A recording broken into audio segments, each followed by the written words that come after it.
तो दोस्तों ये है हमारे पास T12X। तो आज हम देखने वाले हैं इसकी अनबॉक्सिंग, इसकी बिल्ड क्वालिटी कैसी है, इसे कैसे ऑपरेट करते हैं, इसमें टेम्परेचर कैसे सेट करते हैं, इसकी लैंग्वेज कैसे सेट करते हैं, वो सारे बताऊंगा मैं आपको, और भी बहुत सारी चीज़। तो चलिए जल्दी से इसे अनबॉक्स करते हैं। तो ये अपने पास कुछ इसके मैनुअल्स में से निकलते हैं हमारे दो बॉक्स, तो अभी इसे साइड में रख देते हैं। और सबसे पहले ये वाला बॉक्स खोलते हैं। एक हमारी ये पावर केबल है, एक ये हमारा है सोल्डरिंग स्टैंड। ये हमारा मेन बॉक्स, इसके साथ आती है एक सोल्डरिंग बिट जो T12X की होती है। ये हमारा जो सोल्डरिंग आयरन है वो है, इसमें यहाँ पे लग जाएगी बिट। ये हमारी केबल अर्थिंग की, क्लीनिंग करने की ये कॉपर स्पॉन्ज, और एक इसके साथ जो नॉर्मल स्पॉन्ज होती है वो वाली। ये वाला स्पॉन्ज तो हमारा इस जगह पे रखा जाता है। तो ये है इसकी हाउसिंग यहाँ पे, जहाँ पे हम ये कॉपर के स्पॉन्ज रख। तो एक है हमारा ये इस तरह का कोई मैट है, इसे भी अभी साइड में रख देते हैं। और जो मेन चीज होती है इसकी वो है हमारा सोल्डरिंग स्टेशन। ये हमारा सोल्डरिंग स्टेशन है T12X का। इसमें जो पीछे दिए हुए हैं पावर केबल के लिए दिया हुआ है, एक फ्यूज है, एक बटन है। हमारा जो अर्थिंग के लिए वायर है वो ये वाला यहाँ पे लग जाता है नॉर्मल, और इसे आप अर्थिंग आराम से दे सकते हैं। यहाँ पे हमारी जो मेन चीज है वो ये है, यहाँ पे हमारा जो सोल्डरिंग आयरन है वो यहाँ पे लगता है। और ये जो एक T12X का फ्रंट हमारा कुछ इस तरह से दिखता है। हम यहाँ पे हमारा सोल्डरिंग आयरन के लिए ये जगह दी हुई है। यहाँ पे हमारा रोटेटरी स्विच है, ये यहाँ पे मेन्यू है। ये ऑलरेडी डिस्प्ले है जिसमें हमारे पूरे मेन्यू दिखाता है। और यहाँ पे जो रोटेटरी स्विच है उस मेन्यू को कंट्रोल करने के लिए ये रोटेटरी स्विच में बटन भी है। अगर जो आप इसे प्रेस करेंगे तो यहाँ पे बटन होगा। ये कैसे वर्क करता है मैं अभी आपको 2 मिनट में बताता हूँ। सबसे पहले हम देखते हैं इसकी सेटिंग। जल्दी से मैं इसे ऑन कर लेता हूँ। इसे हमने ऑन कर लिया है। तो यहाँ पे एक स्विच है, इसे ऑन करने के लिए इसे ऑन करना होता है। ये ऑन हो गया, आप यहाँ पे देख पा रहे होंगे। तो ये इसका मेन्यू है, जैसे कि आप देख पा रहे होंगे। यहाँ पे एरर दिखा रहा है, यहाँ पे डिग्री सेल्सियस में एरर दिखा रहा है, यहाँ पे सोल्डरिंग टूल वगैरह सब चीजें लिखी हुई आ रही है। तो ये सारी चीजें कैसे इसे ठीक थ्योरी तो बहुत सारी कर ली, थोड़ा सा प्रैक्टिकल भी कर लेते हैं। अब हम देख लेते हैं कि इसको चलाते कैसे हैं और ये वर्किंग कैसे करता है। तो हमें सबसे पहले चलाने के लिए इसको क्या करना होता है, इसके साथ जो सोल्डरिंग आयरन की ये लीड आती है, इसे हमें यहाँ पे लगानी होती है। 5 पिन वाली लीड होती है। इसे ऐसे लगाने के बाद इसे कस देते हैं। हमें इससे नॉर्मल इस तरह से लगा देना होता है। तो यहाँ पे 2 तरीके की ग्रिप दी हुई है, एक ब्लू कलर की, एक ग्रे कलर की। आपको जोन सी भी अच्छे लगे आप यहाँ पे लगा सकते हैं। वैसे मुझे जरूरत नहीं पड़ रही क्योंकि मुझे बहुत ज्यादा काम नहीं करना है इससे। मुझे तो अभी प्रैक्टिकल करके दिखाना है, तो मुझे ग्रिप की जरूरत नहीं है। मैं इसे ऐसे रखने देता हूँ। अब मैं इसे ऑन कर देता हूँ। तो जैसे ही आप इसे लगाएंगे इसकी जो बिट है वो गर्म होने लगती है, और ये बहुत फास्ट गर्म होती है। ये अभी 300-350 डिग्री पे आ भी गई है। अब हम एक बार इसे दबाएंगे 410। अब ये 410 पे सेट कर दिया है। अब देखना आप, ये जो टेम्परेचर बूस्ट वाला ऑप्शन था, टेम्परेचर बूस्ट वाले ऑप्शन में सिंपल क्या होता है, जैसे 450 डिग्री सेल्सियस दिखा रहा है, जैसे ही हम इसे बढ़ाएंगे तो ये 50 डिग्री सेल्सियस बूस्ट हो जाएगा। तो यहाँ पे तो हमें अपने हिसाब से यहाँ पे बूस्ट सेट कर लेना है। यहाँ पे अगर जो हम 30 डिग्री या 20 डिग्री सेल्सियस ही रखेंगे, तो हम यहाँ पे अगर जो बूस्ट करेंगे तो ये सिर्फ 20 डिग्री सेल्सियस ही बढ़ेगा। 360 से 380 हो गया। तो इस तरह से ये बूस्ट वाला ऑप्शन काम करता है। वैसे ये ऑटो कट होता है, जैसे कि मैंने 300 डिग्री सेल्सियस सेट कर दिया।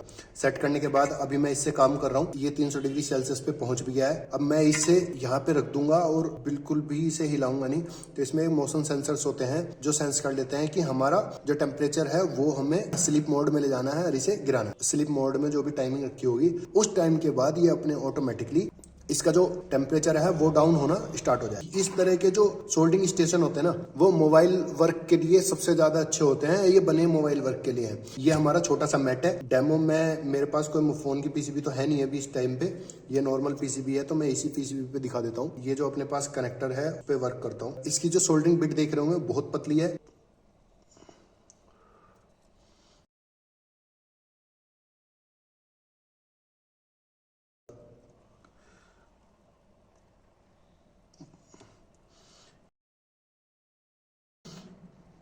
मोबाइल जैसे पीसीबी के लिए ज़्यादा वर्क करती है। तो मैंने ये निकाल दिया है। अब मैं इसे लगा भी देता हूँ ज़रा।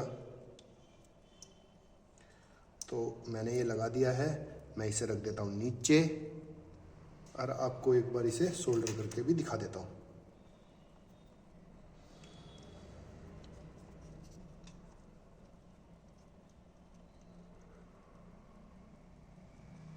तो ये हो गया सोल्डर।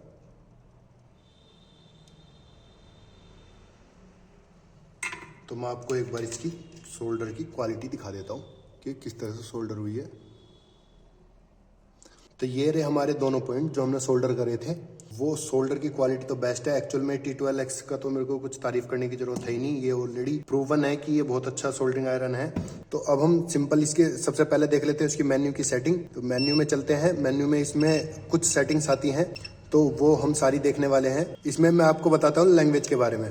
तो जब ये सबसे पहले आता है तो ये चाइनीज लैंग्वेज में आता है। तो इसे चाइनीज लैंग्वेज से हम इसे इंग्लिश में कैसे करें, ये इस तरह से आता है। तो सबसे ज्यादा टफ टास्क हमारा यही होता है कि इसे सबसे पहले इंग्लिश में कैसे करें। तो इंग्लिश में करने के लिए आपको लॉन्ग प्रेस करना होगा। लॉन्ग प्रेस करने के बाद 7 नंबर पे जाना होगा। 7 नंबर पे हमारी जो लैंग्वेज सेलेक्ट होती है, लैंग्वेज इसमें चाइनीज में लिखी हुई है तो हमें समझ नहीं आएगी, लेकिन यहाँ पे नंबर 7 है तो इससे हम समझ जाते हैं कि ये 7 नंबर पे है। और यहाँ पे हम एक बार प्रेस करेंगे और इस रोटेटरी स्विच को थोड़ा सा रोटेट करेंगे तो हमारे यहाँ पे जो लैंग्वेज है वो इंग्लिश लिखी आ गई है। वहाँ पे लॉन्ग प्रेस करेंगे और हमारा पूरा का पूरा जो मेन्यू है वो इंग्लिश में आ गया। तो चलते हैं, सबसे पहले हम स्टार्ट करते हैं फर्स्ट वाले मेन्यू से। फर्स्ट वाले में है कैलिब्रेशन।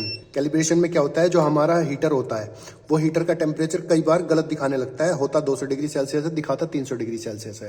और कई बार होता है 300 डिग्री सेल्सियस होता, दिखाता 200 डिग्री सेल्सियस है। तो उस केस में हमें क्या करना होता है, हमें कैलिब्रेट करना होता है। तो हम कैलिब्रेट कर सकते हैं। हम यहाँ पे कोई भी एक टेम्परेचर सेंस करने वाली डिवाइस लगाएंगे और डिवाइस लगाने के बाद यहाँ का टेम्परेचर मेजर कर लेंगे। और मेजर करने के बाद हम यहाँ पे टारगेटेड टेम्परेचर है 350। रियल टेम्परेचर जो है, जो रियल टेम्परेचर हमारा आएगा, जो हमने सेट कर रखा है वो तो 350 है, लेकिन दिखा 200 रहा है। तो रियल टेम्परेचर हमें यहाँ पे 200 करना पड़ेगा और करेक्ट डिफरेंस यहाँ पे ऑटोमेटिकली आ जाएगा। इसे हम अभी नहीं छेड़ते हैं क्योंकि हमारा ये ऑलरेडी कैलिब्रेटेड है।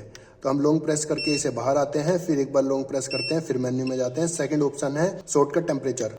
शॉर्टकट टेम्परेचर का मतलब ये होता है कि जब मैं आपको ये वाले सोल्डरिंग आयरन लगाऊंगा और इसे एक बार दबाते हैं तो ये ऑटोमेटिकली अपने आप ही टेम्परेचर चेंज करता है। 200 डिग्री सेल्सियस दिखाएगा, दोबारा क्लिक करेंगे तो 250 दिखाएगा, दोबारा क्लिक करेंगे तो 350 दिखाएगा। वो आता कहाँ से है, वो आता है हमारे शॉर्टकट टेम्परेचर से। शॉर्टकट टेम्परेचर पे हमने फर्स्ट पे 200, सेकंड पे 250 और थर्ड पे 300 किया हुआ है। तो आप एक बार दबाएंगे तो हमें क्या चाहिए, सेकंड बार पे हम दबाएं तो ये 300 डिग्री सेल्सियस हो जाए। थोड़ा सा रोटेट करेंगे और इसे सेट कर देंगे। थर्ड वाले पे हम क्या करते हैं कि हमारा 350 हो जाए, फिर इसे प्रेस करते हैं, ये हमारा सेट हो गया। लॉन्ग प्रेस करेंगे, हम मेन्यू से बाहर आ जाएंगे। मेन्यू से बाहर आने के बाद हम तीसरा ऑप्शन है हमारा ऑटो आइडल का, इस पे क्लिक करते हैं। ऑटो आइडल का मतलब होता है कि जब हमारा स्टार्टिंग में ही हमारा जो सोल्डरिंग स्टेशन है वो ऑन हो तो उसका टेम्परेचर कितना होना चाहिए, उसमें डिले कितने मिनट का होना चाहिए। अब हम आ जाते हैं अपने चौथी सेटिंग पे, जिसका नाम है ऑटो स्लिप। ऑटो स्लिप में क्या होता है कि सिंपल सी चीज होती है कि अगर जो हमने अपना जो सोल्डरिंग स्टेशन है उसको वर्क करने के बाद उसे अपने हैंडल पर रख दिया है, हैंडल पर रखने के बाद कितने सेकंड बाद वो या कितने मिनट बाद वो उसका जो टेम्परेचर है वो गिरने लगेगा। हमने यहाँ पे 5 सेकंड सिलेक्ट किया हुआ है। आप इसे 5, 7, 10 सेकंड जितना 5, 7, 10 मिनट जितना भी करना चाहते हैं उतना कर सकते हैं। फिर उसके बाद हमारा है वेकअप। वेकअप 2 तरीके से होता है। वेकअप एक तो इसमें ही मोशन सेंसर होता है, अगर जो हम इसे हिलाएंगे तो अपने आप वेकअप हो जाएगा। इसका मतलब जो हमारा टेम्परेचर गिरा था वो बढ़ना स्टार्ट हो जाएगा, जो हमने सेट कर रखा है उतने तक आ जाएगा। और दूसरी चीज होती है इसमें बटन का मतलब यह है कि जब हम इसे कितना भी हिला लें या कितना भी वर्क कर लें, ये इसका जो टेम्परेचर है वो राइज नहीं होने का, वो स्लिप मोड में ही रहेगा जब तक हम ये वाला बटन ना दबा दें। इस पे हैंडल वाला ये ज्यादा अच्छा होता है क्योंकि हमें एकदम उठा के काम करना होता है, तो ये सबसे अच्छी सेटिंग होती है। तो अब मैं आपको एक और सेटिंग दिखा देता हूँ। इसमें ऑटो स्लिप हमारा हो गया था। टेम्परेचर स्टेप के बारे में मैं आपको बता देता हूँ। टेम्परेचर स्टेप का मतलब होता है कि अगर जो हम इस वाली रोटेटरी स्विच को रोटेट करें तो कितना टेम्परेचर हमारा एक स्टेप में बढ़ना चाहिए। तो यहाँ पे 10 डिग्री सेल्सियस से लेकर 5 डिग्री सेल्सियस से लेकर 50 डिग्री सेल्सियस तक है। तो आप कितना भी इसे रख सकते हैं। नॉर्मल 10 डिग्री सेल्सियस ठीक होता है। तो हम अब देख लेते हैं लैंग्वेज के बारे में। मैंने आपको बताई दिया ऑलरेडी। 8वीं सेटिंग होती है वो साउंड स्विच की होती है। साउंड स्विच का मतलब होता है कि ये जो हमारी ऑन ऑफ की टिक टिक टिक टिक टिक आवाज आ रही है, जब भी मैं इसे थोड़ा सा भी रोटेट करता हूं तो आप एक साउंड सुन पा रहे होंगे। वो साउंड ऑन ऑफ करने के लिए मैं ऑन ही रखता हूं। एक्चुअल में अगर जो आपको इससे कोई इरिटेशन होती है तो आप इसको बंद कर सकते हैं। साउंड स्विच के बाद सबसे बेहतरीन जो इसका एक फीचर होता है वो है फैक्ट्री रीसेट। फैक्ट्री रीसेट का मतलब होता है कि इसमें जितनी भी आपने सेटिंग छेड़ी हुई है वो सारी सेटिंग आपको दोबारा से वैसे ही करनी है जैसे फैक्ट्री से होके आती है। तो हम इसे कंफर्म कर लेते हैं। कंफर्म करने के बाद आप देखेंगे कि इसमें जो मेन्यूज हैं वो भी इसमें चाइनीज में आ गए। अगर जो चाइनीज में आ गए हैं तो हम 7 नंबर पे जाएंगे, लैंग्वेज सेलेक्ट करेंगे और इसे इंग्लिश कर देंगे। तो ये इंग्लिश हो चुका है। तो अब यहाँ पे आएंगे सिस्टम इन्फो। सिस्टम इन्फो के बारे में ये बस इसका हार्डवेयर और सॉफ्टवेयर का वर्जन बता रहा है और कुछ नहीं। उसके बाद इसमें जो सबसे लास्ट है वो एग्जिट, ये मेन्यू से निकलने के लिए होता है, इसे हम ऐसे ही छोड़ देते हैं। तो अब मैंने इसकी सारी आपकी मेन्यू की सेटिंग बता दी है। तो ये था हमारा full tutorial T12X soldering iron के बारे में। Thank you.